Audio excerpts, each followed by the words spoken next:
तो मैंने अपने लिए रूल बना रखा है कि मेरे को जब लगेगा, जब मेरे पास पैसा होगा कि मैं ठीक है यार थोड़ा बहुत एक्स्ट्रा पैसा बच गया है, चलो इन्वेस्ट करते हैं, तो स्टॉक देखूंगा फिर जाके ऐप खोलूंगा। या फिर बहुत ही पॉजिटिव न्यूज़ होगी कि मार्केट बहुत ऊपर है तो चलो खुशी में थोड़ा खोल लेते हैं, दिवाली आती है ना।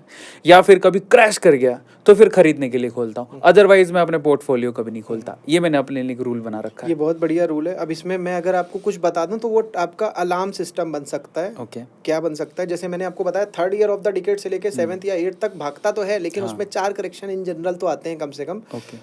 जिसमें से 3 तो छोटे वाले होते हैं जो हाँ। कि 12 से लेके 15% होते हैं। तो मतलब अगर आपको 12% गिरता हुआ दिख जाए तो वहाँ पे बिल्कुल आंखें बंद करके एक बार आप कर दो।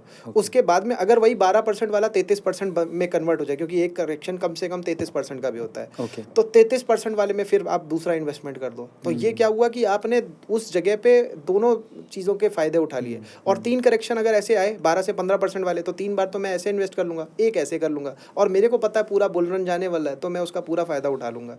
फिर एंड में मेरे को पता है 7th या 8th year of the decade से कुछ दिक्कतें वाली सिचुएशन और टाइम आने वाला है, वहाँ पे मैं कोशिश करूँगा आधा खाली कर लूँ या निकल लूँ, पूरा ही निकल लूँ, ये मैं कर सकता हूँ। वर्सेस कि मैं हर समय बिल्कुल आंखें बंद कर करके SIP करूँ, वो मैं शायद, मतलब वैसे तो मैं कर रहा हूँ, लेकिन मैं वहाँ पे जा करके अपनी SIP को रोकने वाला हूँ कि भाई मैं वहाँ पे एक बार के लिए रोकूंगा और फिर जब मार्केट मेरे को नीचे मिले तो वहाँ पे मैं डालूँ लमसम में। एक और चीज़, आप मेरे को SIP की बात सुनो तो ये मत समझ लेना कि मैं म्यूचुअल फंड में ही सीधे इन्वेस्ट करने की बात कर रहा हूँ। म्यूचुअल फंड में कुछ अच्छे फंड्स हैं, जैसे कि SBI का ग्लोबल फंड या ब्लू चिप फंड। अब मैं क्यों बोल रहा हूँ, क्योंकि मैं लमसम 2012-13 से उनमें इन्वेस्ट कर रहा हूँ और वाकई में वो अच्छे फंड है जो 1995 में स्टार्ट हुए थे। अभी सेबी की चीफ जो है वो भी उन्हीं को ही रिकमेंड कर रही है और मैं पता नहीं कब से रिकमेंड कर रहा हूँ उन सबको।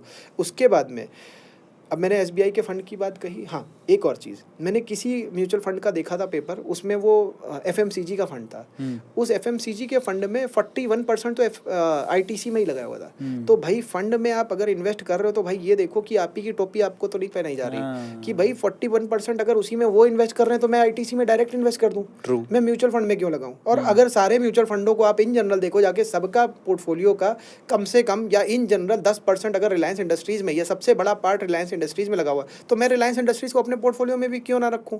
ये कोई कर नहीं रहा है। अब अगर म्यूचुअल फंड को देखिए, ज़्यादातर फंड्स में आप देखो वही 7-8 स्टॉक इन जनरल दिख रहे हैं, तो इससे बेटर है कि अगर हमें कोई ऐसा तरीका मिल जाए जिससे हम आउट परफॉर्म कर दें म्यूचुअल फंड को और बड़े मार्जिन से कर दें। वो 15% कमा के दे रहा है साल भर में, हम अगर 50% कम से कम 60% निकाल लें तो वो भी एक बहुत बड़ा एडवांटेज हो सकता है।